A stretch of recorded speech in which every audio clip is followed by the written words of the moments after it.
السلام علیکم ورحمۃ اللہ وبرکاتہ۔ کیا حال ہے آپ کا؟ الحمد للہ۔ آج ہم پڑھیں گے انشاءاللہ فرشتوں پر ایمان۔ نحمدہ ونصلی علی رسولہ الکریم، اما بعد فاعوذ باللہ من الشیطان الرجیم، بسم اللہ الرحمن الرحیم۔ رب اشرح لی صدری ویسر لی امری واحلل عقدۃ من لسانی یفقہوا قولی۔ پیج نمبر 174، فرشتوں پر ایمان۔ فرشتوں کے لیے عربی میں لفظ ملائکہ استعمال ہوتا ہے، جس کا واحد ملک ہے۔ ایک ملک ہوتا ہے جو بادشاہ کے لیے استعمال ہوتا ہے، اور ایک ملک ہوتا ہے جو فرشتے کے لیے، جس کا مطلب ہے، اور یہ لفظ الوکا سے ہے۔ الوکا یعنی میم لام کاف سے نہیں ہے، ٹھیک ہے، حمزہ لام کاف سے ہے، الکا، جس کا مطلب ہے پیغام پہنچانا۔ تو ملائکہ یعنی فرشتے جو ہیں، ایک پوشیدہ اور اللہ تعالیٰ کی عبادت کرنے والی مخلوق ہے، یعنی ہماری نگاہوں سے چھپی ہوئی ہیں۔ ان میں ربوبیت اور الوہیت کی کوئی خصوصیت موجود نہیں، یعنی یہ الہ نہیں، اللہ کی بیٹیاں نہیں۔ اللہ تعالیٰ نے انہیں نور سے پیدا فرمایا اور ان کو اپنے تمام احکام پوری طرح بجا لانے اور انہیں نافذ کرنے کی قدرت اور قوت عطا کی ہے۔ یعنی جو کام ان کے ذمے ہوتا ہے، پھر ان کو اختیار دے دیا جاتا ہے کہ وہ کر گزریں، اور وہ کر لیتے ہیں۔ ان کو یہ قوت بھی دی جاتی، یعنی صرف کام نہیں دیا جاتا بلکہ کرنے کی قوت بھی دی جاتی ہے۔ ہمارے ہاں بعض اوقات کام ڈیلیگیٹ کر دیے جاتے ہیں لیکن اتھارٹی نہیں دی جاتی۔ اس کا نقصان کیا ہوتا ہے کہ نام کا کوئی ذمہ دار ہوتا ہے لیکن اس کے ہاتھ بندھے ہوئے ہوتے ہیں، وہ کچھ کر نہیں پاتا۔ لیکن فرشتوں کو اللہ تعالیٰ کام بھی دیتے ہیں اور اس کے ساتھ ساتھ اتھارٹی بھی دیتے ہیں۔ فرشتوں پر ایمان لانے کی اہمیت کیا ہے؟ یہ ایمان کے ارکان میں سے ہے کہ فرشتوں پر ایمان لایا جائے۔ اللہ تعالیٰ کا ارشاد ہے، آمن الرسول بما انزل الیہ من ربہ والمؤمنون کل آمن باللہ وملائکتہ وکتبہ ورسلہ۔ رسول اس پر ایمان لایا جو اس پر اس کے رب کی طرف سے نازل کیا گیا، اور سارے مومن بھی اس پر ایمان لائے۔ ہر ایک اللہ پر اور اس کے فرشتوں اور اس کی کتابوں اور اس کے رسولوں پر ایمان لایا۔ تو فرشتوں پر ایمان لانا ایمان کے جو 6 لازمی ارکان ہیں ان میں سے ایک رکن ہے۔ اگر کوئی شخص ان 6 ارکان میں سے کسی ایک رکن پر بھی ایمان نہیں لاتا تو وہ مومن نہیں کہلا سکتا، وہ مومن نہیں ہوتا۔ اور وہ 6 ارکان کیا ہیں؟ اوپر ذکر کیا گیا ہے، اللہ، ملائکہ، کتب، رسل اور آخرت، جس کا یہاں ذکر نہیں ہے لیکن دوسری جگہوں پر ہے، اور تقدیر، اللہ کی طرف سے لکھی گئی اچھی بری تقدیر پر ایمان۔ لہذا فرشتوں کو تسلیم کرنا ایمان کا حصہ ہے، اس کے بغیر ایمان مکمل نہیں ہوتا۔ آپ دیکھیں کہ بعض لوگ نمازیں بھی پڑھتے ہیں اور باقی بھی بڑے اچھے اچھے کام کرتے ہیں، لیکن فرشتوں کے بارے میں ان کے نظریات بڑے عجیب و غریب ہوتے ہیں کہ ان کو، کیونکہ وہ ہر چیز کو عقل پہ پرکھتے ہیں۔ لوگ کہتے ہیں جو چیز نظر ہی نہیں آتی، جو چیز دکھتی نہیں ہے، جس کو ہم سن نہیں سکتے تو اس کا وجود بھی نہیں ہے۔ تو یہ نہیں ہونا چاہیے۔ جب ہمیں یہ غیبی علم میں سے جب ہمیں بتا دیا گیا تو ہمارے ایمان کا امتحان ہو گیا۔ اللہ تعالیٰ چاہتا تو فرشتے ہر ایک کو نظر بھی آتے، لیکن اللہ نے ان کو ایسا نہیں بنایا۔ فرشتوں کا تعلق عالم غیب سے ہے، عالم غیب سے ہے جس کے بارے میں ہمارے پاس معلومات نہیں ہیں، لیکن اللہ تعالیٰ نے ہمیں ان کے بارے میں قرآن کریم میں بہت سی خبریں بتلائی ہیں۔ اسی طرح رسول اللہ صلی اللہ علیہ وسلم کی زبانی بھی ان کے متعلق معلومات دی ہیں، ٹھیک ہے۔ اب ان پر ایمان لانے میں کیا چیزیں شامل ہیں؟ فرشتوں پر ایمان میں مدرجہ ذیل امور شامل ہیں۔ نمبر 1 کہ فرشتے اپنا وجود رکھتے ہیں، اس بات پر پختہ ایمان کہ ان کا ایک وجود ہے۔ اللہ تعالیٰ نے ان کا بدن لطیف نور سے بنایا ہے اور انہیں اپنی قدرت اور ارادے سے کائنات کے انتظام کے لیے مقرر فرما دیا۔ ان کے مادہ تخلیق کے متعلق رسول اللہ صلی اللہ علیہ وسلم کا ارشاد ہے، یعنی کس میٹر سے یہ پیدا ہوئے؟ فرمایا فرشتوں کو نور سے پیدا کیا گیا، جنات کو آگ کے شعلے سے پیدا کیا گیا، اور آدم کو جیسا کہ تمہیں بتایا گیا ہے، کھنکھناتی ہوئی مٹی سے۔ ان کی تخلیق انسانوں سے پہلے ہوئی، جنات کی تخلیق بھی انسانوں سے پہلے ہوئی ہے، انسان سب سے آخر میں آئے ہیں۔ فرشتوں کو اللہ تعالیٰ نے انسان کی تخلیق کی اطلاع دی تھی۔ وَإِذْ قَالَ رَبُّكَ لِلْمَلَائِكَةِ إِنِّي جَاعِلٌ فِي الْأَرْضِ خلیفہ، جب آپ کے رب نے فرشتوں سے فرمایا کہ میں زمین میں ایک خلیفہ بنانے والا ہوں، جانشین پیدا کرنے والا ہوں۔ اب سوال یہ پیدا ہوتا ہے کہ فرشتوں کی تخلیق کب ہوئی؟ تو اس کا ہمیں نہیں معلوم، کیونکہ قرآن و سنت میں اس کی وضاحت نہیں ہے، لیکن یہ ضرور پتہ چلتا ہے کہ انسانوں سے پہلے ہوئی ہے، کیونکہ صراحت سے آتا ہے کہ انی جاعل فی الارض خلیفہ، تو یہاں اللہ تعالیٰ نے فرشتوں کو اپنے ارادے سے آگاہ کیا کہ میں یہ بنانے والا ہوں، بنانے جا رہا ہوں، کہہ دیں۔ تو اس سے پتہ چلتا ہے کہ فرشتے تخلیق آدم سے پہلے بھی موجود تھے۔ پھر یہ کہ یہ جاننا ضروری ہے کہ فرشتے انسانی صورت اختیار کر سکتے ہیں۔ مریم علیہ السلام کے واقعے میں بیان کیا گیا فَأَرْسَلْنَا إِلَيْهَا رُوحَنَا فَتَمَثَّلَ لَهَا بَشَرًا سَوِيًّا، پھر اس نے ان لوگوں کی طرف سے پردہ کر لیا۔ کس نے؟ مریم علیہ السلام نے۔ تو ہم نے اس کی طرف اپنی روح یعنی فرشتہ جبریل کو بھیجا، تو اس نے ان کے لیے ایک مکمل انسان کی صورت اختیار کر لی، یعنی ایک مرد کی شکل بنا لی۔ جبریل علیہ السلام کا انسانی شکل میں آپ کے پاس آنے کا ذکر بھی صحیح حدیث میں آتا ہے۔ کون سی حدیث ہے وہ؟ حدیث جبریل ہے۔ اسی طرح جبریل علیہ السلام دحیہ کلبی رضی اللہ عنہ جو ایک صحابی ہیں، ان کی شکل میں اکثر وحی لے کر آتے۔ انسانی شکل و صورت میں ہوتے ہوئے بھی فرشتے انسانی خواص اور ضروریات سے بے نیاز ہوتے ہیں۔ ابراہیم علیہ السلام کے پاس فرشتے انسانی شکل و صورت میں آئے تو انہوں نے انسان سمجھ کر ان کے کھانے پینے کا انتظام کیا، تو فرشتوں نے ان کی طرف ہاتھ نہ بڑھایا۔ فَلَمَّا رَأَىٰ أَيْدِيَهُمْ لَا تَصِلُ إِلَيْهِ نَكِرَهُمْ وَأَوْجَسَ مِنْهُمْ خِيفَةً، پھر جب اس نے دیکھا کہ ان کے ہاتھ اس بھنے ہوئے بچڑے تک نہیں پہنچ پا رہے تو اس نے انہیں اجنبی سمجھا اور ان سے خوف محسوس کیا۔ فرشتے کہاں رہتے ہیں؟ جیسے انسان کہاں رہتے ہیں؟ انسان زمین پر رہتے ہیں، اور فرشتے کہاں رہتے ہیں؟ آسمان پر، یس، اور اللہ کے حکم سے زمین پر اترتے ہیں۔ وَمَا نَتَنَزَّلُ إِلَّا بِأَمْرِ رَبِّكَ، اور ہم آپ کے رب کے حکم کے بغیر نہیں اترا کرتے۔ فرشتوں کی خوراک کیا ہے؟ تسبیحات، یس۔ اور یہ قرآن مجید سے پتہ چلتا ہے کہ ابراہیم علیہ السلام کے پاس جب فرشتے آئے تھے اور انہوں نے ان کے لیے بھنا ہوا بچڑا پیش کیا تو انہوں نے نہیں کھایا۔ فراغ الی اہلہ فجاء بعجل سمین فقربہ الیہم قال الا تأکلون واوجس منهم خیفہ قالوا لا تخف بشرناہ وبشروہ بغلام علیم۔ فرشتوں کا کھانا جو ہے وہ تسبیحات ہیں۔ اس کی دلیل وہ حدیث ہے جس میں حضرت عائشہ کہتی ہیں کہ میں نے نبی صلی اللہ علیہ وسلم سے پوچھا دجال کے زمانے میں ایمان والوں کا کھانا کیا ہوگا؟ آپ نے فرمایا جو فرشتوں کا ہے، یعنی تسبیح، تکبیر، تحمید اور تحلیل۔ اس سے ایک بڑی اچھی بات پتہ چلتی ہے۔ آپ کو کیا سمجھ میں آتا ہے؟ کوئی اپنے خیال بتائے، جب یہ حدیث پڑھتے ہیں تو دل میں کیا خیال آتا ہے؟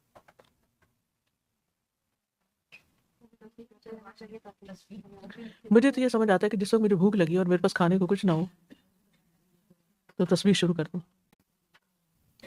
تاکہ بھوک کی بے قراری ختم ہو جائے۔ اور جو لوگ ڈائٹنگ وغیرہ کر رہے ہوں اور زیادہ کھانے کو دل چاہے تو تسبیح کرنا شروع کر دیں۔ تسبیح سے دل کو تسلی ہوتی ہے، دھیان بڑھ جاتا ہے۔ روزے میں آپ دیکھیے کتنا فائدہ ہوتا ہے۔ اچھا، دجال کے زمانے میں ایمان والوں کا کھانا، تو دجال کے زمانے میں کھانے کی کیا مسئلہ پڑے گا؟ قحط پڑے گا اور وہ سارے ریسورسز پہ قبضہ کر لے گا۔ آپ دیکھیے کہ آپ کو معلوم ہے اس وقت یو کے میں کیا ہو رہا ہے۔ تو آج صبح ہی میری کسی سے بات ہو رہی تھی تو وہ کہہ رہی تھی کہ 3 دن سے میں گھر سے باہر نکلی ہی نہیں۔ تو ابھی میری نیبر نے شاید کچھ کڑی بنائی ہے کچھ، تو میں انہوں نے کہا کہ پک کر لیں مجھ سے، تو قریب ہی تھی تو بس فوراً جلدی سے جا کے کہ گھر سے نکلنے سے بھی ڈر رہے ہیں، اور اکیلے، خاص طور پر جو لوگ اکیلے ہوں۔ اب اللہ نہ کرے کہ یہ پروٹیسٹ جو ہے وہ رائٹس جو ہے وہ پرولونگ ہوتے ہیں تو کتنے دن لوگ گھر میں بیٹھ سکتے ہیں؟ گھر کا راشن کتنے دن چل سکتا ہے؟ کچھ آئٹمس تو ایسے ہوتے ہیں کہ جو بہت جلد پھر لینے پڑ جاتے ہیں، دودھ، بریڈ وغیرہ اور اس طرح کی چیزیں۔ تو اگر کسی کو پتہ چلے کہ دجال نکلا ہوا ہے تو جو ایمان والے ہوں گے وہ کیا چاہیں گے؟ کوئی کہیں چھپ ہی جائے، وہ جا کے اسے کنفرنٹ تو نہیں کریں گے۔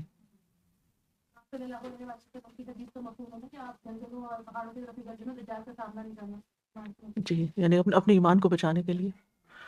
تو اگر آپ کتاب الفتن پڑھیں، پتہ نہیں آپ کے کورس میں ہے یا نہیں، کتاب الفتن ضرور پڑھنی چاہیے، فتنے کا زمانہ ہے، تو اس میں ایک حدیث سے پتہ چلتا ہے کہ فتنوں کی طرف جھانک کے بھی نہ دیکھو۔ جہاں کہ فتنہ ہو، فساد ہو، تو خواہ مخواہ اس کے اندر مت گھسو، کیونکہ بچ نہیں سکتا انسان۔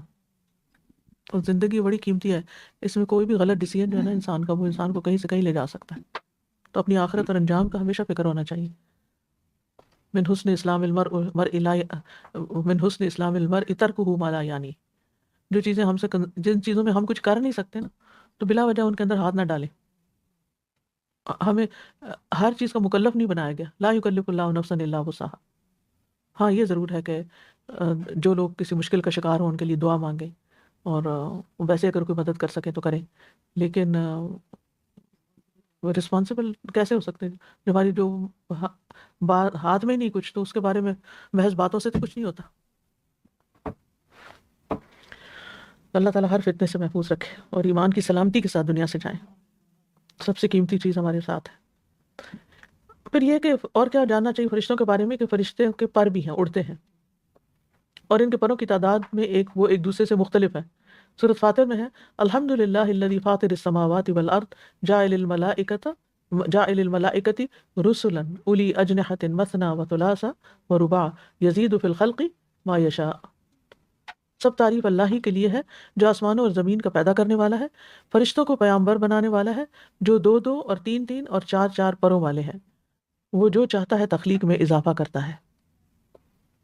عبداللہ بن مسعود رضی اللہ عنہ فرماتے ہیں انہ رآ جبریل لہ 600 جناح، کہ بے شک رسول اللہ صلی اللہ علیہ وسلم نے جبریل امین کو دیکھا کہ جن کے 600 پر تھے، اصل شکل میں دیکھا۔ فرشتوں کے چلنے یا اڑنے کی رفتار کیا ہو سکتی ہے؟ مثلا کوئی آپ اندازہ کریں، اسپیڈ آف لائٹ کیا پاسبل؟ اس سے تیز ہوگی نا جی، کیونکہ وہ فوراً پہنچ جاتے ہیں اوپر سے نیچے، نیچے سے اوپر، کتنی قوت ہے ان کے اندر۔ ہاں عصر و فجر میں جو تو فرشتے چینج ہوتے ہیں، تم سوچتے ہو ہمارے ساتھ کیا کچھ لگا ہوا ہے، کیا کچھ لگا ہوا ہے، شیطان لگا ہوا ہے، فرشتے لگے ہوئے ہیں، لیکن ہم نے کبھی نا اپنے اوپر غور نہیں کیا کہ ہم کون ہیں۔ ہم اپنے آپ کو محسوس ہی نہیں کرتے، اپنے آپ سے ایسے غافل ہیں نا کہ پرواہ نہیں، اپنی ہی پرواہ نہیں ہمیں۔ ہم جی ہم اپنے آپ میں نہیں ہوتے، ہمیشہ کسی نہ کسی اور چیز کے بارے میں سوچتے رہتے ہیں، اس کی فکر کرتے رہتے ہیں، اس کا غم یا اس کی۔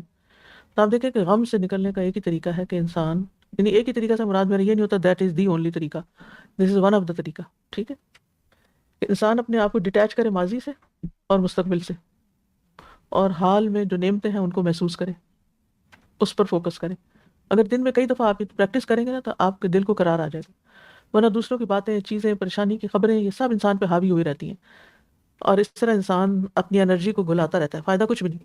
یعنی آپ سوچئے جتنا مرضی ہم کسی چیز کے بارے میں پریشان ہو لیں، نتیجہ کیا نکلتا ہے؟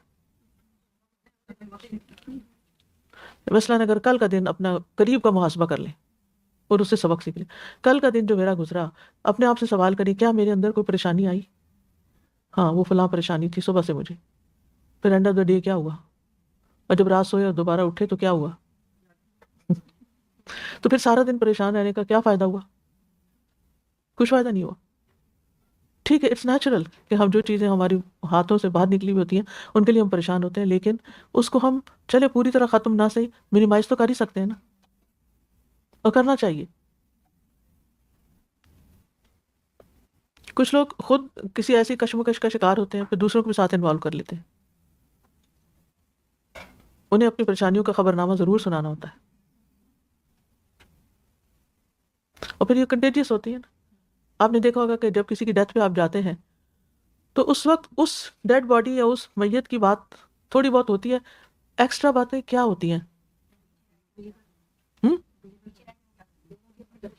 اپنی پریشانیاں، یعنی میرے دادا ایسے فوت ہوئے تھے، بھائی کو یہ ہو گیا تھا، فلانے کو یہ ہو گیا تھا، یعنی ہر کوئی اپنے عزیزوں کی فوتگی کی خبریں سنانے لگتا ہے وہاں بیٹھ کے۔ جب ہم کسی بیمار کے پاس عیادت کے لیے جاتے ہیں تو کیا باتیں کرتے ہیں؟ اپنی بیماری یا اپنے گھر والوں کی، یا وہ شروع ہو جاتے ہیں۔ اچھا جب کسی کے کھانے پہ جاتے ہیں تو کیا کرتے ہیں؟ میں کبھی غور کرتی ہوں عام طور پر خواتین کے کھانے کی مجلسوں میں ساری گفتگو کھانے کے گرد ہی گھوم رہی ہوتی ہے، میں کہتی ہوں اس سے بہتر کوئی بات نہیں، اس سے بہتر کوئی بات نہیں۔ ٹھیک ہے آپ اپریشیٹ کر دیں، اللہ کا بھی شکر ادا کریں، بندے کا بھی شکر ادا کریں، اور اگر آپ کو کوئی چیز اچھی لگ رہی تو آپ پوچھ لیں کہ یہ کیسے بنائی ہے، دیٹس اٹ۔ پھر وہ اگلی پچھلی دادی نانی کی ریسیپیز وہاں ذکر کرنے کا کیا مقصد ہے؟ اور کئی باتیں کئی دفعہ دہرائی جاتی ہیں، اور وقت کا ضیاع ہے۔ ہمیں تھوڑا سا ہم قرآن پڑھ گئے نا، ہمیں تھوڑا سا ان باتوں سے اوپر اٹھنا چاہیے، اپنی گفتگو کے موضوعات کو بدلنا چاہیے۔ آپ کو پھر اس کے لیے علم چاہیے، علم ہم حاصل نہیں کرتے، مزید باتیں سیکھتے نہیں۔ اگر آپ نے چلو کھانے پر ہی بات کرنی ہے تو پھر اچھے اور برے کھانوں کا بھی لوگوں کو فرق بتائیں، ان کے لیے کیا کھانا ٹھیک ہے اور کیا نہیں کھانا چاہیے اور کیوں نہیں کھانا چاہیے۔ ہمارے ایک ٹیچر تھے جو میں گلاسکو میں گئی، 85 کی بات ہے، اس وقت میں 28 ایئرس کی تھی، ویری ینگ۔ تو ہماری کلاس میں وہ باتوں کے علاوہ، جیسے میں ابھی ایکسٹرا باتیں وہ فرشتوں سے متعلق تو نہیں نا، یہ تو میں سائڈ ٹریک پہ سائڈ ڈسٹریکٹ ہو گئی ہوں، لیکن یہ زندگی کی باتیں پھر کہاں آپ ملے مجھے کہ میں آپ کو سمجھاؤں۔ تو وہ کلاس میں کوئی بات ہوئی شوگر کی، تو کہتے ہیں میں نے اپنے گھر میں شوگر کی جو بوٹل ہے اس پہ لکھ کے رکھا ہوا پوائزن۔ میں نے کہا یہ کیا بات ہوئی، اتنے مزے کی چیز ہوتی ہے ہر میٹھی چیز، میں تو خود بہت میٹھا پسند کرتی، تو پوائزن۔ اس وقت نہ میں نے اس بات کو توجہ دی، نہ ہی میں نے زیادہ جاننے کی کوشش کی، اور وہ تو انٹرنیٹ تو ہوتا ہی نہیں تھا کہ جا کے گوگل کر کے مزید کچھ پڑھ لیں یا کچھ رائے لے لیں دو چار لوگوں کی تو پتہ چل جائے کہ واقعی ہے کہ نہیں۔ لیکن آج اتنے سالوں کے بعد مجھے سمجھ آ گئی کہ واقعی پوائزن ہے۔ تو کچھ چیزیں اتنی جلدی سمجھ نہیں آتی، وقت کے ساتھ ساتھ آتی ہیں۔ تو ایسے اچھے ایکسپیرینس آپ لوگوں کے ساتھ شیئر کر سکیں، کیونکہ جن لوگوں کے پاس کچھ شیئر کرنے کو نہیں ہوتا انتہائی بور لوگ ہوتے ہیں۔ دنیا میں دو طرح کے لوگ ہیں، اب آپ اپنے آپ کو کسی ایک کیٹیگری میں، آپ ون آف دم، ایک کیٹیگری میں آپ، یا تو آپ کے پاس شیئر کرنے کو کچھ ہوتا ہے، کوئی کام کی بات ہوتی ہے، کوئی کسی کے علم میں اضافہ کرتے ہیں، کسی کی زندگی میں کچھ ویلیو ایڈ کرتے ہیں، کسی کو کوئی نفع نقصان کی بات کرتے ہیں، تو آپ ایک مفید اور کارآمد انسان ہیں، آپ دوسروں کے خیر خواہ ہیں، آپ دوسروں کو نفع پہنچا رہے ہیں۔ خیر الناس انفعہم، لوگوں میں بہترین وہ ہے جو دوسروں کو سب سے زیادہ نفع پہنچاتا ہے، تو یہ بہترین انسان کی کوالٹی حدیث کے مطابق ہے۔ اور کچھ لوگوں کے پاس سوائے اپنی بیماریاں بتانے کے اور سوائے اپنے مسئلے مسائل بتانے کے کچھ نہیں ہوتا، یا پھر چپ کر کے بیٹھے رہتے ہیں منہ بسور کے، یہ بری بری خبریں پالیٹکس کی ادھر ادھر کی۔ آپ دیکھیے کہ اگر آپ نے قرآن پڑھا نا اور آپ کو اس کا لطف آیا تو یہ لطف ٹرانسفر ہونا چاہیے۔ آپ مجالس میں قرآن پر بات کرتے ہوئے کبھی بھی گھبرایا نہ کریں، اور جو بات کرنی ہو نا اس کو پہلے ذہن میں اچھی طرح، مثلا کسی بھی مجلس میں آپ جا رہے ہیں تو پہلے سے آپ ذہن میں سوچ کے جائیں کہ میں وہاں یہ بات شیئر کر سکتی ہوں، ٹھیک، تاکہ لوگوں کے اوپر آپ بوجھ بھی نہ بنے، کیونکہ بور لوگ جو ہوتے ہیں نا وہ دوسروں پہ بوجھ ہوتے ہیں، ان کی پریزنس جو ہوتی ہے وہ دوسروں کو تکلیف دیتی ہے۔ اگر ایک مجلس میں سارے لوگ تھوڑی تھوڑی بات کر رہے ہیں اور ایک بندہ کچھ بھی نہیں کر رہا، کوئی بات ہی نہیں کر رہا، تو دوسرے کیا کہیں، قرآن پڑھ کے یہ کیا بن گئے ہیں، کس کی بدنامی ہوگی، دین پڑھنے کی ہوگی نا۔ تو یہ چیزیں نہیں ہونی چاہیے، ایک نارمل انسان کی طرح بہیو کریں۔ آپ کو کوئی مزے کی بات آنی چاہیے، جھوٹ جھوٹ نہیں لیکن ود ان لمٹس، اور کوئی اچھی کتابیں پڑھیں، اچھی معلومات حاصل کریں، پھر وہ شیئر کیا کریں۔ اسی طرح اپنے بچوں سے بھی، جب آپ بچوں سے ملتے ہیں تو وہ ضرور پوچھتے ہیں نا کہ اور آپ سب ٹھیک ہیں، کیا کرتے ہیں، ہاں ہاں میں ٹھیک ہوں، بس that's اچھی بات آپ کے لیے کیا ہے، کیا حدیث میں کیا بتایا گیا، اچھی بات کیا ہے، صدقہ ہے، الکلمۃ الطیبۃ صدقہ، تو صدقہ کیا کرے نا، ہر وقت پیسوں کا صدقہ تو نہیں ہوتا، باتوں کا بھی ہوتا ہے۔ جی جی استاذہ، ایک میں نے بات سنی تھی، it affected me really well, so I wanted to share. I think Imam Razi کا یہ قول ہے کہ دنیا میں دو طرح کے لوگ ہیں۔ پہلے دنیا میں سارے جو لوگ ہیں وہ مردہ ہیں، ان میں سے زندہ صرف وہی ہیں جو علم والے ہیں۔ علم والوں میں بھی سب لوگ سو رہے ہیں، جاگے ہوئے صرف وہی ہیں جو عمل والے ہیں۔ عمل والے بھی خطرے میں ہیں، خطرے سے باہر وہ ہیں جو اخلاص والے ہیں۔ اخلاص والے بھی تباہی میں ہیں، تباہی سے سیف صرف وہی ہیں جو عاجزی والے ہیں۔ وہ نکھرتے نکھرتے نکھرتے کہاں جا پہنچتا ہے نا، ہم تو پتہ نہیں کہاں کھڑے ہیں بیچ میں۔ یہ منہاج القاصدین ہے نا، اس میں یہ کوٹیشن ہے، اور اس میں اسی طرح ایک اور بات ہے نا کہ لوگ سو رہے ہیں، جب مریں گے تو جاگ جائیں گے، پھر سونے کا وقت ختم ہو جائے، ابھی غفلت میں ہے۔ تو بہرحال فرشتے جو ہیں وہ چونکہ نور سے پیدا ہوئے ہیں تو فرشتوں کی رفتار روشنی کی رفتار سے بھی زیادہ ہے، کیونکہ اس کا پتہ کیسے چلتا ہے کہ ان کی رفتار بہت زیادہ ہے، رہتے وہ آسمانوں پہ ہیں، ان کی جگہ مقرر ہیں، صفوں میں ہیں، ویل آرگنائزڈ ہیں، اپنے کاموں کو خوب جانتے ہیں۔ اس سے پتہ چلتا ہے کہ ابھی کوئی آ کے سوال کر ہی رہا ہوتا تھا تو فرشتہ آ جاتا تھا جواب لے کے، اتنی تیزی سے، ایک پلک جھپکنے کی دیر میں وہ پہنچ گیا اور آپ کو بتا دیا جواب کہ آپ ان کو یہ بتائیں، اور وہ اللہ کی طرف سے پیغام لے کر آتا تھا۔ ہر موڑ پر نبی صلی اللہ علیہ وسلم کی رہنمائی کی گئی ہے۔ کچھ چیزیں آپ نے اجتہاد سے کی ہیں، اگر وہ درست ہوتا تھا تو اس پہ کوئی مزید بات نہیں ہوتی. لیکن نہیں، جیسے ایک عورت آئی، اس نے کہا کہ میرے شوہر نے مجھے مارا، تو آپ نے کہا تم بھی مار لو. ابھی وہ نکلی نہیں تھی باہر، کے فرشتہ آ گیا، کہنے لگا کہ نہیں، روک دیں، عورت نہیں مارے. اس میں حکمت ہے. کیوں؟ دیکھیے، واپس تو ٹھہر کے مارے گا نا. آپ نازک ہاتھ کسی آہنی جسم کے اوپر مارے نا، اس کو تو کچھ نہیں ہونا، آپ کا ہاتھ نیلا ہو جائے گا. اپنے آپ کو، یعنی میں تو بچوں کو کبھی مارا نہیں تھا، لیکن اگر کبھی تھوڑا بہت کچھ لگا بھی کہیں ہاتھ، تو اپنے ہاتھ پہ ہی چوٹ لگ گئی، اسی کو سہلانا شروع کر دیا. تو یہ ہے کہ اس میں کوئی ڈسکریمنیشن والی بات نہیں ہے. اس طرح عورت کو بچایا گیا ہے، کیونکہ اگر عورت مارتی ہے تو اس کا غصہ مزید بھڑک اٹھے گا، تو وہ اور انتہائی قدم اٹھا لے گا. خیر، فرشتوں کی تعداد کا علم صرف اللہ تعالیٰ کو ہے. وما یعلم جنود ربک الا ہو، اور آپ کے رب کے لشکروں کو اس کے سوا کوئی نہیں جانتا. واقع معراج والی روایت سے پتہ چلتا ہے کہ جبریل نے رسول اللہ صلی اللہ علیہ وسلم کو بیت المعمور کے متعلق بتایا کہ اس میں روزانہ 70,000 فرشتے داخل ہوتے ہیں، اور جب وہ اس سے نکل جاتے ہیں تو دوبارہ ان کی باری نہیں آتی. اتنے زیادہ ہیں، اتنے زیادہ، اتنے زیادہ. رسول اللہ صلی اللہ علیہ وسلم فرماتے ہیں، اطت السماء وحق لها ان تئط ما فيها ان تئط ما فيها سوری ان تئط ما فيها موضع اربع اصابع ما فيها موضع اربع اصابع الا وملك واضع جبهته ساجدا لله.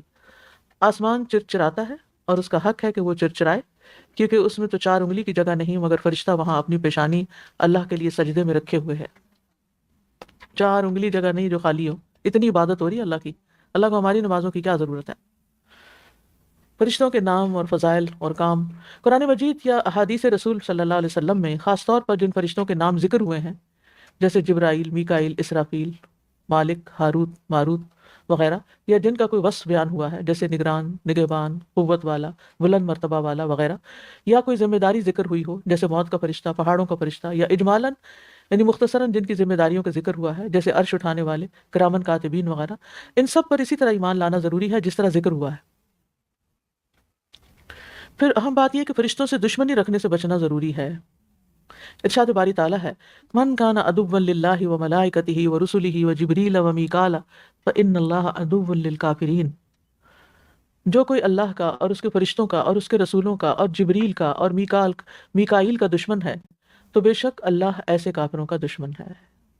اہل ایمان کو چاہیے کہ وہ فرشتوں سے دوستی رکھیں، کیونکہ وہ بھی ان سے دوستی رکھتے ہیں، ان کی تائید اور حمایت کرتے ہیں اور ان کے لیے استغفار کرتے ہیں.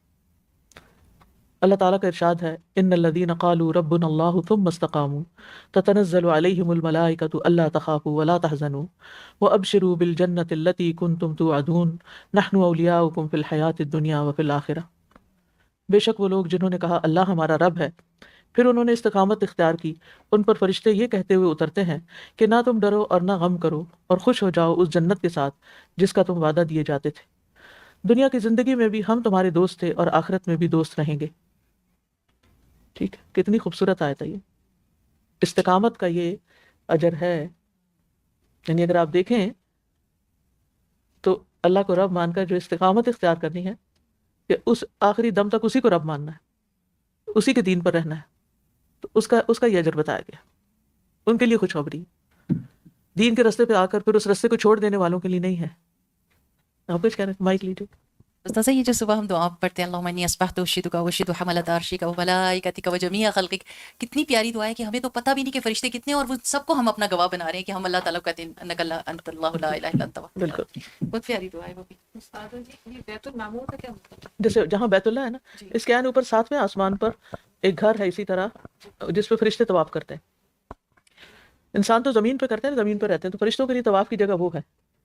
یوسف جی، یہ اتنی پیاری آیت ہے، اس میں ہمیں ساری زندگی یہی فکر ہوتا ہے کہ یہ چھوڑ دے گا، وہ چھوڑ دے گا، وہ چھوڑ دے گا، رشتے چھوڑ دیں گے، یہی دوست چھوڑ دیں گے. دوست چھوڑ دیں گے. لیکن سبحان اللہ، صرف رب اللہ پر استقامت سے وہ دوست ملیں گے جو آخرت تک نہیں چھوڑیں گے. بالکل. لیکن ہم عقل رکھتے ہوئے بھی عقل استعمال نہیں کرتے. یعنی فرشتوں کی دوستی کا ہمیں کوئی شوق نہیں، لوگوں کی ہی پرواہ ہے. یعنی لوگوں کو ہم نے رب سے بھی بڑا بنا رکھا ہے نا، لوگوں کا ڈر، لوگوں کی فکر، لوگوں کی ہر چیز لوگوں کے لیے. ان صلاتی و نسکی و محیای و مماتی للہ رب العالمین کی بجائے ہم نے پیرالل کوئی اور رکھے ہوئے ہیں. اپنا جینا مرنا زندگی موت ہر چیز لوگوں کی خاطر، یعنی لوگوں کی خاطر مطلب یہ ان کو خوش کرنے کے لیے کہ بس یہ کسی طرح راضی ہو جائیں۔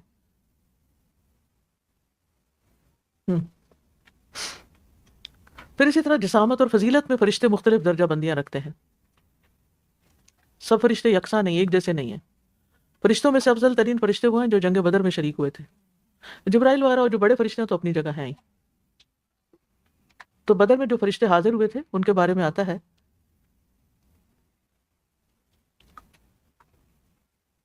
معاذ بن رفاعہ اپنے والد رفاعہ سے جو بدر میں شریک تھے روایت کرتے ہیں کہ جبریل علیہ السلام نے نبی صلی اللہ علیہ وسلم کی خدمت میں آ کر دریافت کیا کہ آپ بدر والوں کو کیسا سمجھتے ہیں؟ آپ نے فرمایا تمام مسلمانوں سے افضل، یا اسی طرح کی کوئی بات کی۔ جبریل علیہ السلام نے کہا اسی طرح وہ فرشتے جو بدر میں حاضر ہوئے تھے وہ دوسرے فرشتوں سے افضل ہیں، یعنی صحابہ میں سے وہ افضل ہیں جو بدر میں شریک ہوئے اور فرشتوں میں وہ جو بدر میں شریک ہوئے۔ اس کی کیا حقیقت ہے، یعنی کیوں، آخر کیوں؟ جہاد تو اور بھی ہوئے سارے، احد بھی جہاد تھا، اور بھی کوئی موقع خاص ہوتا ہے۔ 313 تھے، اور وہ دیکھیے یہ پہلا مارکا تھا اور مشکل تھا اور بغیر تیاری کے اچانک اعلان ہوا تھا۔ ایک ہوتا ہے نا مینٹلی آپ پریپیئرڈ ہوتے ہیں کہ یہ چیز ہونے والی ہے، آپ اس کے لیے تیاری کرتے ہیں، یا اب جنگ بدر تو یعنی اس میں تو اچانک یہ ساری سچویشن پیش آئی، اور جب کال دی گئی تو سارے لوگ نہیں آئے تھے پھر بھی، لیکن بہت سے لوگ آگے جو آ سکتے تھے اور وہ لے گئے مقام۔ تو بعض اوقات سچویشن ایسی ہوتی ہے کہ اس میں دین کو ہماری ضرورت ہوتی ہے، لیکن ہم کئی عذر بہانے تلاش کر کے پیچھے رہ جاتے ہیں، لیکن وہ ایسی اپرچونٹی ہوتی ہے کہ جس کو مس نہیں کرنا چاہیے۔ اس کو مس کرنے کا مطلب ہے کہ ہم نے بہت بڑا ریوارڈ کھو دیا۔ پائنیئرز جو ہوتے ہیں کسی بھی چیز میں، یہ ٹرینڈ سیٹرز تھے نا۔ آپ کیا کہیں؟ مائک دیجیے۔ استاذ یہ جو بات ہے کہ سب سے پہلے حق کی بات پہ لبیک کہنا، یہ دل سے ہوتا ہے۔ جیسے آپ وہ ایک پوائنٹ کراس کرتے ہیں دین آپ دماغ سے سوچنا شروع کر دیتے ہیں کہ اس میں جا کے یہ ہوگا وہ ہوگا یہ ہوگا نہیں ہوگا، ابھی تو میرے یہ کام رہتے ہیں، اور ابھی سے میں اس میں لگ جاؤں۔ سیم جیسے بدر میں جنہوں نے دل سے سوچا انہوں نے فوراً یس، جنہوں نے پھر گھر کا بچوں کا یہ وہ، تو ہماری لائف بھی ایسی ہے، بدر ہی ہے، جنگ ہی ہے۔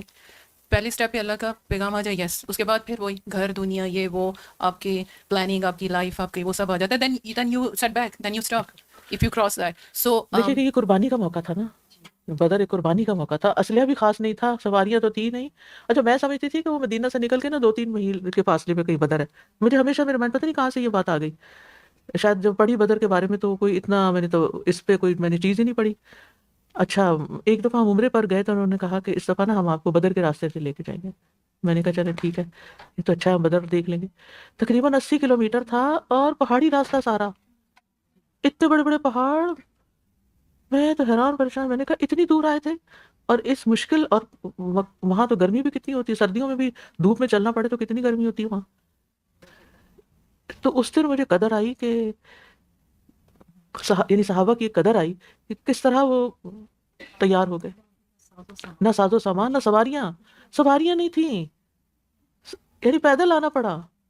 استاذہ جب ہم تو 2 کلومیٹر چل کے ٹوٹ کے گر پڑے، بس نہیں اور نہیں جا سکتے۔ کیونکہ قرآن اللہ کا کلام ہے اور اللہ کا کلام دل پہ اترتا ہے، تو جب دل پہ بات اترے وہ دل سے ہی پھر جواب دینی ہوتی ہے نا۔ بے خوف و خطر کود پڑا آتش نمرود میں عشق، مجھے بھی یہ شعر یاد آ رہا تھا، عقل ہے محفل تماشائے لب بام۔ سال سے پیٹ بھی تو رہے تھے، اس کے بعد مارنا بہت مشکل کام ہوتا ہے کہ آپ 10 سال سے ظلم و ستم سہ رہے ہیں اور پھر اچانک آپ کو موقع مل رہا ہے۔ بالکل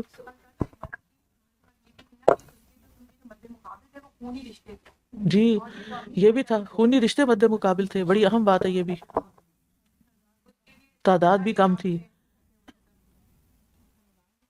رمضان بھی تھا، یس ثم استقاموا۔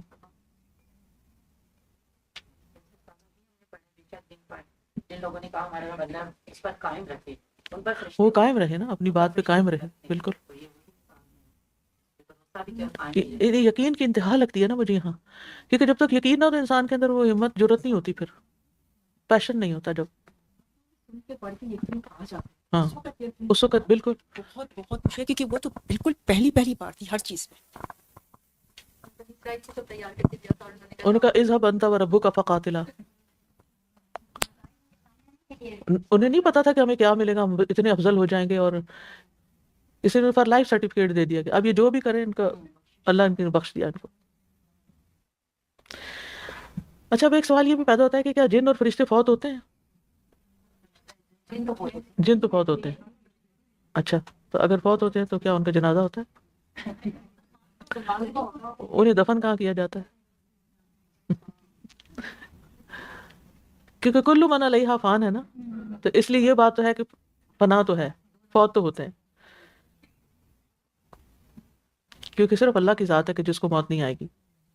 حضرت نبی صلی اللہ علیہ وسلم کی دعا ہے نا، اعوذ بعزتک الذی لا الہ الا انت الذی لا یموت والجن والانس یموتون. واضح الفاظ ہیں حدیث کے، جن و انس جو ہیں مر جاتے ہیں.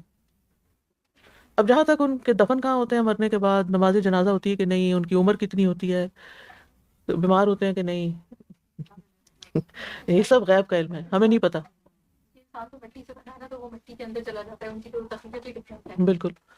تو اگر ہم اس کو تلاش کرنے کی کوشش بھی کریں گے تو کہیں سے کوئی جواب نہیں ملے گا ان باتوں کا، لہٰذا اس پر زیادہ بحث کرنی بھی نہیں چاہیے.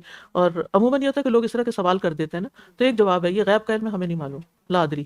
اتنا پتہ ہے کہ جن مرتے ہیں. بس اتنا پتہ ہے، سب مرتے ہیں، جن بھی فرشتے بھی، سب کو موت ہے، کیونکہ صرف اللہ کی ذات باقی رہنے والی ہے. مریں گے ابھی، اگر مرتے ہیں یا نہیں، لیکن قیامت اللہ تعالیٰ کہے گا جی کہ سب مرتے سب مر جاؤ تو سب. نہیں مت نہیں. جی فرشتے، ہاں لیکن جسم تو ہے نا، پر بھی ہیں ان کے. اب یعنی کہ آپ نے جیلی فش دیکھی ہے کبھی؟ تو اس کا وجود تو ہے نا، لیکن وہ دیکھنے میں کیا دکھتی ہے؟ کوئی چیز نظر کچھ بھی نہیں. تو فرشتے بھی پر ہیں ان کے، لیکن وہ ہو سکتا ہے، ابھی تو ہم نے پڑھا نا ان کی غذا تسبیح ہے. جی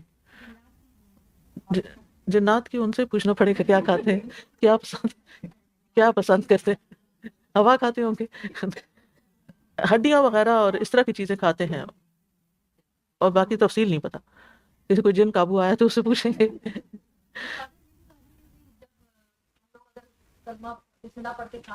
جی ہاں، تو وہ جی ہاں بالکل.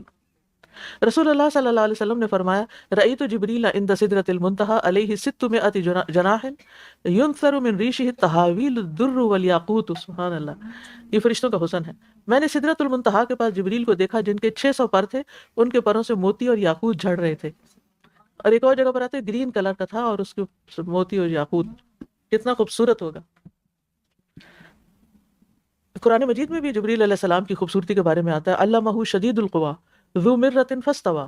اسے نہایت مضبوط فرشتے نے سکھایا ہے جو کہ خوبصورت ہے، ذو مرہ. پھر وہ کھڑا ہو گیا. سیدنا ابن عباس نے ذو مرہ کا مطلب بتایا خوبصورت مظہر والا، یعنی آؤٹ لک اس کا بہت خوبصورت. سیدنا قتادہ رحمہ اللہ کہتے ہیں اس سے مراد لمبا چوڑا اور خوبصورت مرد ہے، یعنی اس کا بلڈ بھی اچھی اور پرسنالٹی بہت خوبصورت. اب فرشتوں کے کام کیا ہیں؟ فرشتے کائنات میں مختلف ذمہ داریاں سر انجام دے رہے ہیں. فرشتے کائنات میں مختلف ذمہ داریاں انجام دے رہے ہیں. کچھ فرشتے پہاڑوں پر مقرر ہیں، کچھ بارش پر، کچھ رحم مادر پر، اور کچھ انسان پر مقرر ہیں. کچھ موت کے فرشتے ہیں اور کچھ قبر میں سوال کرنے پر مقرر ہیں، کچھ دوزخ کی آگ پر اور اس کے مزید بھڑکانے پر. اسی طرح کچھ فرشتے جنت پر مقرر ہیں، یعنی ان کی مختلف ڈیوٹیز ہیں. کتاب و سنت کی روشنی میں ان فرشتوں کے کام مندرجہ ذیل ہیں. جبریل علیہ السلام، آپ کو روح القدس اور روح الامین بھی کہا جاتا ہے. اللہ تعالیٰ نے آپ کی قوت اور امانت کی تعریف فرمائی ہے. انہ لقول رسول کریم ذی قوت عند ذی العرش مکین مطاع ثم امین.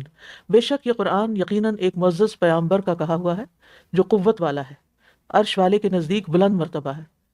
جبریل علیہ السلام کی طرف اشارہ ہے. وہاں وہ اطاعت کیا جاتا ہے، یعنی باقی فرشتے اس کی بات مانتے ہیں.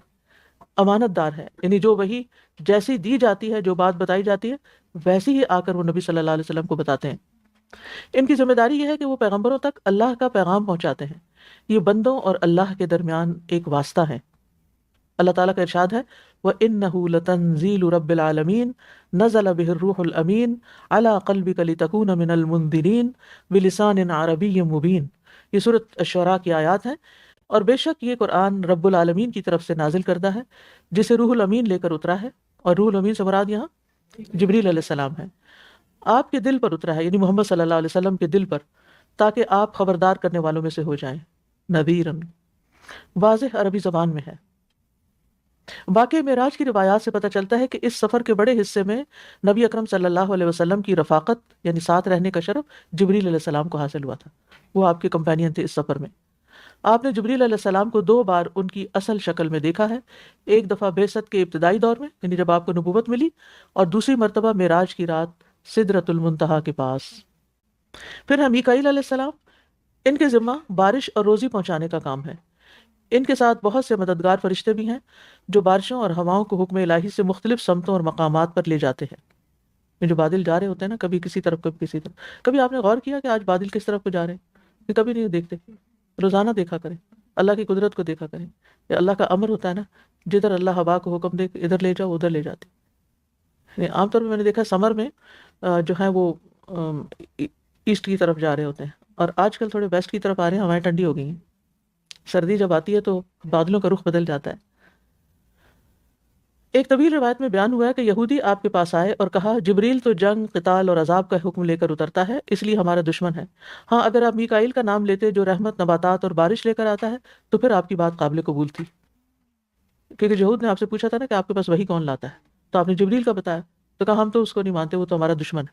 تو اسی لیے اللہ تعالیٰ نے فرمایا من کان عدوا للہ و ملائکتہ.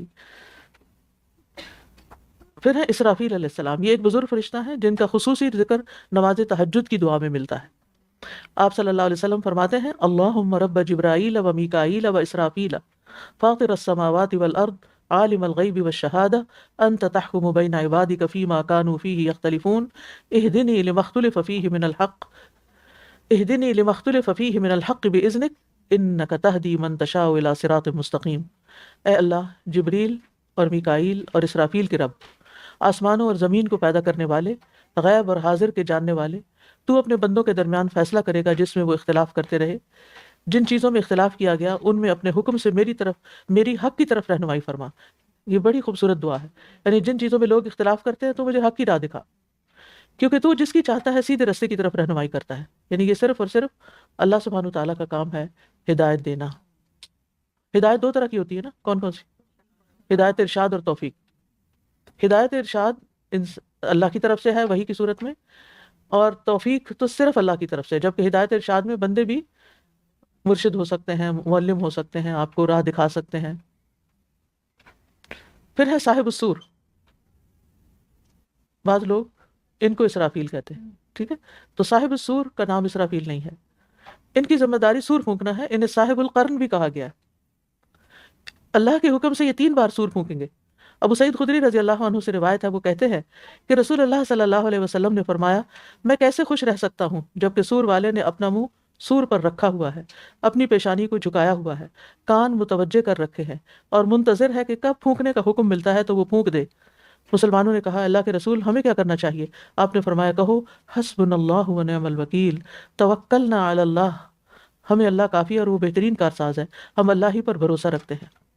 یعنی آپ سوچئے کہ انسان اتنے خطرے میں ہے کہ کس وقت اس کے اوپر قیامت ٹوٹ پڑے. تو انسان جب بھی کوئی پریشانی والی بات دیکھے یا کوئی ایسے حالات دیکھے تو حسبنا اللہ پڑھے. پھر ہے ملک الموت. موت یعنی روح قبض کرنے کا نام، روح قبض کرنے کا کام ان کے سپرد ہے. ارشاد باری تعالیٰ ہے قل یتوفاکم ملک الموت الذی وکل بکم. کہہ دیجئے موت کا فرشتہ تمہیں فوت کرے گا. اس کی بھی ڈیوٹی لگ چکی ہے. کون کس کے پاس جائے گا؟ وہ جو تم پر مقرر کیا گیا ہے، اپوائنٹڈ ہے. فرشتہ موت کے ساتھ اور مددگار فرشتے بھی ہوتے ہیں. ایک کو ملک الموت کہتے ہیں، باقی اس کے ہیلپرز ہوتے ہیں. ارشاد باری تعالیٰ ہے حتی اذا جاء احدکم الموت توفته رسلنا وهم لا يفرطون. یہاں تک کہ جب تم میں سے کسی ایک کو موت آتی ہے تو ہمارے بھیجے ہوئے اسے فوت کرتے ہیں اور وہ کوئی کوتاہی نہیں کرتے. قرآن مجید میں موت کے ان فرشتوں کو النازعات اور الناشطات کہا گیا ہے.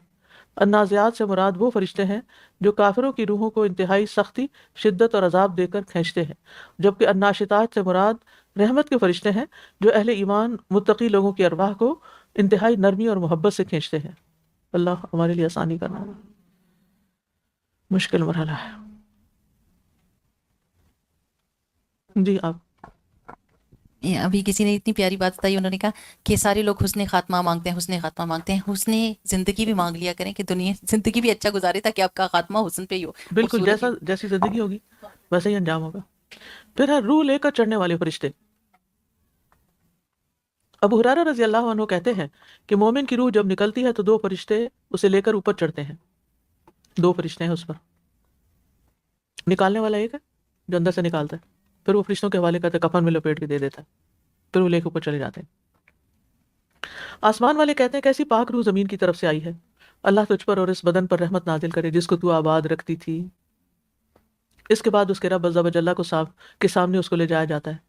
اللہ تعالیٰ فرماتے ہیں تم اسے آخری وقت تک کے لیے لے چلو، اور بے شک کافر کی روح جس وقت نکلتی ہے آسمان کی طرف جاتی ہے تو آسمان والے کہتے ہیں کیسی خبیث روح زمین کی طرف سے آئی ہے، تو کہا جاتا ہے کہ تم اسے آخری وقت تک کے لیے لے چلو، یعنی اب اس کو انتظار کراؤ قیامت تک۔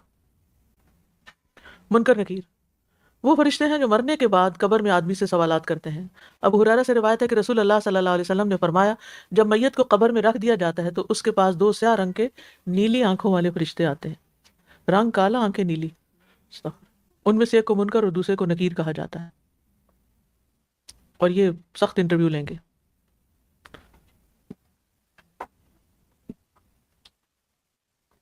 حاملین عرش کچھ فرشتوں کو اللہ کا عرش اٹھانے کی ذمہ داری سونپی گئی ہے۔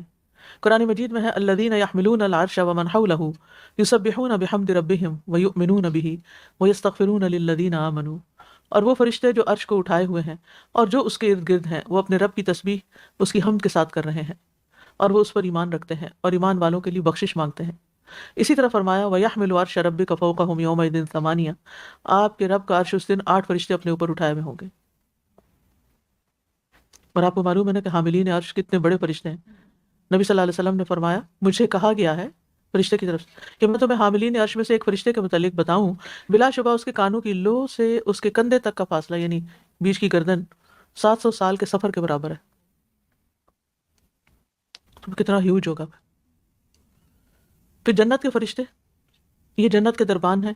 ارشاد باری تعالیٰ ہے والملائکۃ یدخلون علیہم من کل باب سلام علیکم بما صبرتم فنعم عقبی الدار، اور فرشتے ان پر ہر دروازے سے داخل ہوں گے، کہیں گے سلام ہو تم پر اس صبر کے بدلے جو تم نے کیا، تو کتنا اچھا انجام ہے آخرت کے گھر کا۔ دوزخ کے فرشتے، دوزخ کے انتظام کے لیے جو فرشتے مقرر ہیں، دوزخ کے انتظام کے لیے 19 داروغے ہیں۔ اللہ کی طرف سے یہ دوزخیوں کو عذاب دینے پر مامور ہے۔ فرمان الہی ہے سأصلیہ سقر وما ادراک ما سقر لا تبقی ولا تذر لواحۃ للبشر علیہا 19 وما جعلنا اصحاب النار الا ملائکہ وما جعلنا عدتہم الا فتنۃ للذین کفروا۔ ان قریب میں اسے دوزخ میں جھونکوں گا، اور کیا چیز بتایا آپ کو کہ دوزخ کیا ہے، وہ نہ باقی رکھے گی اور نہ چھوڑے گی، کھال کو جلسا دینے والی ہے، اس پر 19 فرشتے مقرر ہیں، اور ہم نے آگ کو دوزخ کے نگران فرشتوں کو ہی بنایا ہے، یعنی ہم نے آگ دوزخ کے نگران صرف فرشتوں کو ہی بنایا ہے، اور ہم نے ان فرشتوں کی تعداد کو ان لوگوں کے لیے جنہوں نے کفر کیا ایک فتنہ بنا دیا ہے۔ اللہ کی اللہ ہی جانے کیا کچھ ہے اور کیسا کیسا ہے۔ جہنم کے داروغہ کا نام مالک ہے۔ ارشاد باری تعالیٰ ہے وَنَادَوْا يَا مَالِكُ لِيَقْضِيَ عَلَيْنَا رَبُّكَ، اے مالک، اور وہ پکاریں گے اے مالک چاہیے کہ تیرا رب ہمارا فیصلہ کر دے۔ کس چیز کا فیصلہ؟ مر جائے، موت کا۔ سمرہ بن جندب رضی اللہ عنہ سے روایت ہے، وہ کہتے ہیں کہ نبی اکرم صلی اللہ علیہ وسلم نے فرمایا رأیت اللیلۃ رجلین اتیانی قالا الذی یوقد النار مالک خازن النار وانا جبریل وہذا میکائیل۔ میں نے رات کو خواب میں دیکھا کہ 2 شخص میرے پاس آئے، دونوں نے کہا جو آگ جلا رہا ہے وہ جہنم کا داروغہ یعنی مالک ہے، اور میں جبریل ہوں اور یہ میکائیل ہے۔ کتنا رہتا ہے ابھی اس کا فرشتوں کا باب؟ ابھی ہے کافی، ٹھیک ہے۔ کرامن کاتبین، ابھی پھر یہ کافی فرشتے ہیں، اب تو میرا خیال ہے ٹائم ہو چکا، تو اتنا ہی ٹھیک ہے تاکہ آپ نماز وقت پر پڑھ سکیں۔ ہم کرامن کاتبین سے شروع کریں گے نا۔ اوکے، سبحانک اللہم و بحمدک اشہد ان لا الہ الا انت استغفرک و اتوب الیک۔ السلام علیکم و رحمۃ اللہ وبرکاتہ۔